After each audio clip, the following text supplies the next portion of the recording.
और चले बात कर लेते हैं झारखंड के रांची की, जहां पर इंडिया अलायंस की हुई रैली में जमकर बवाल हुआ, जहां पर कार्यकर्ता आपस में ही भिड़ गए और हालात ये हो गए कि एक दूसरे पर कुर्सियां फेंक कर दोनों जो गुट हैं वो आपस में भिड़ते हुए नजर आए। क्या हालात हुए इस रैली में, जरा इस रिपोर्ट के जरिए आपको दिखाते हैं।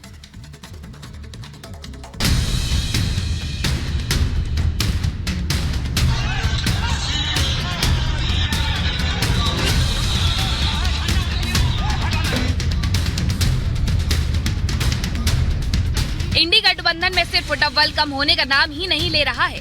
चाहे सीट बंटवारे की बात रही हो या आपसी गठबंधन की, इंडी गठबंधन बनने के बाद पहले तो पार्टी अलग थलग हुई।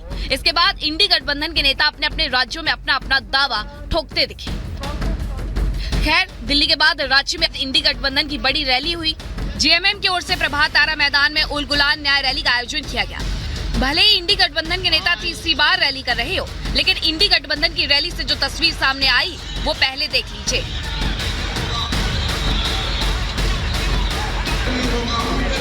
जाएगा ये जो गोल्ड है बहनों का और जो संपत्ति है, ये सबको समान रूप से वितरित कर दी जाएगी।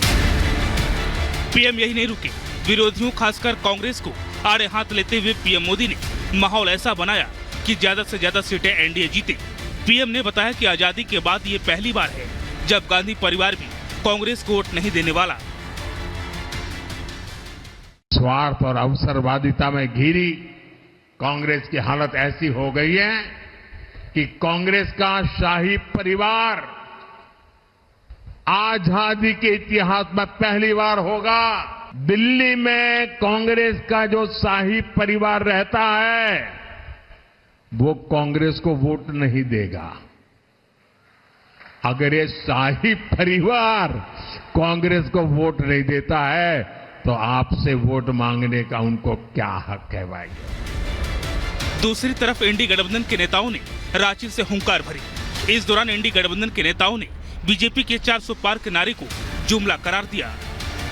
इंडी के नेताओं का कहना है कि बीजेपी 400 सीटें जीतकर संविधान बदलना चाहती है। इंडी के नेताओं ने कहा कि बीजेपी महंगाई बेरोजगारी पर बात नहीं कर रही, बल्कि मुद्दे से भटककर ध्रुवीकरण कर रही है। क्या कहते हैं भाजपाई? 400 सीट दे दो, संविधान बदलना है। याद रखना, ये संविधान बदलेंगे तो आरक्षण खत्म करेंगे, ये संविधान बदलेंगे तो चुनाव में जो वोट देने की आपकी ताकत है उसको खत्म करेंगे। झारखंड ने बना लिया है, मूड बना लिया है कि भाजपा को भगाना है, देश को बचाना है। भाजपा को भगाओ, देश का संविधान बचाओ। जो लोग जुमला लेकर के आए थे वो आज गारंटी लेकर के आए हैं। ये जुमले से 10 साल बड़ी गारंटी है। मैं उन गारंटी वालों को कहना चाहता हूं, देश की जनता उनकी गारंटी नहीं चाहती है। देश की जनता बाबा साहब भीमराव अम्बेडकर जी ने जो संविधान में हमें गारंटी दी है वो गारंटी चाहते हैं। अब विरोधियों ने पलटवार किया था तो पीएम मोदी कहां रुकने वाले थे। पीएम मोदी ने अपने अंदाज में जवाब दिया और कहा, इंडी गठबंधन देश की जनता को गुमराह कर रहा है। 24 में हार के डर से विपक्ष इस हद तक हताश हो चुका है कि वो संविधान बदलने का लोगों में भ्रम फैला रहा है। कांग्रेस ने हमेशा दलितों को डराया, कभी आदिवासियों को डराया, कभी अल्पसंख्यकों को डराया। आज भी ये कभी लोकतंत्र को लेकर, संविधान को लेकर, आरक्षण को लेकर भांति भांति का झूठ फैला रहे हैं, भांति भांति का डर दिखा रहे हैं।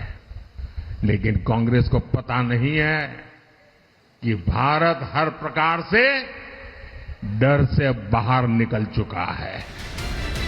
जाहिर है, पीएम मोदी के ताबड़तोड़ प्रचार और सियासी प्रहार से विपक्ष हलकान है। विपक्ष के हर उठाए मुद्दों का पीएम अपने अंदाज में जवाब दे रहे हैं और अब 4 जून को जनता किसके दावों और वादों पर अपने भरोसे का मुहर लगाती है, ये साफ हो जाएगा। Bureau report, Republic Bharat.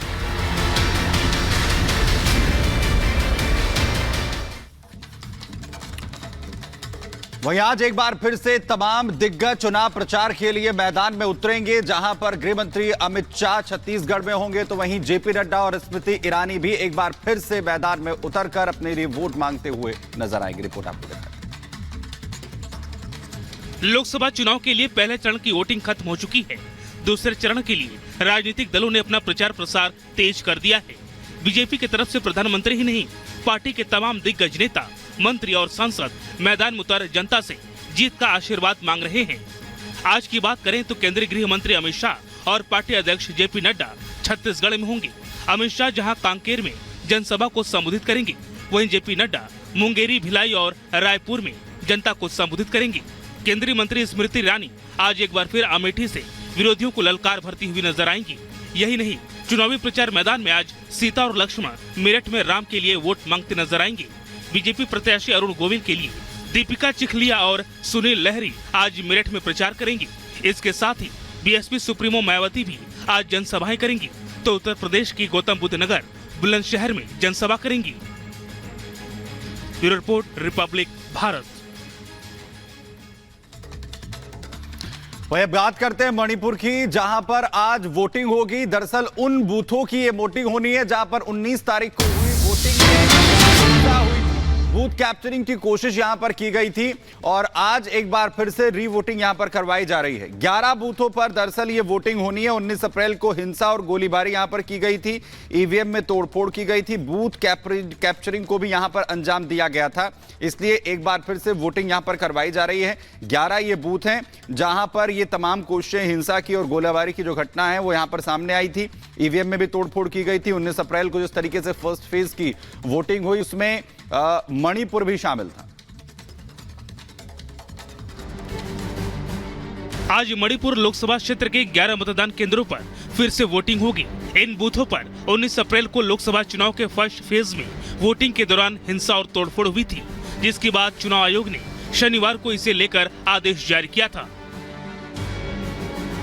हिंसा प्रभावित मणिपुर की दोनों लोकसभा सीट, इनर और आउटर मणिपुर सीट के लिए 19 अप्रैल को 72% वोटिंग हुई थी।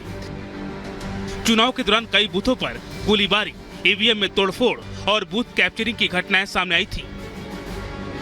विष्णुपुर जिले के थमन पोकपी में मतदान केंद्र पर गोलीबारी में 3 लोग घायल हो गए थे। वहीं इम्फाल ईस्ट के धोंगजू के एक बूथ पर ईवीएम में तोड़फोड़ की खबर सामने आई। हालांकि हमला किसने किया ये पता नहीं चल सका। इसी के बाद चुनाव आयोग की तरफ से 11 बूथों पर वोटिंग को अमान्य घोषित कर दिया गया था और आज इन बूथों पर मतदान कराए जाएंगे। Bureau report, Republic Bharat. और चले बात कर लेते हैं झारखंड के रांची की, जहां पर इंडिया अलायंस की हुई रैली में जमकर बवाल हुआ। जहां पर कार्यकर्ता आपस में ही भिड़ गए और हालात ये हो गए कि एक दूसरे पर कुर्सियां फेंक कर दोनों जो गुट हैं वो आपस में भिड़ते हुए नजर आए। क्या हालात हुए इस रैली में, जरा इस रिपोर्ट के जरिए आपको दिखाते हैं।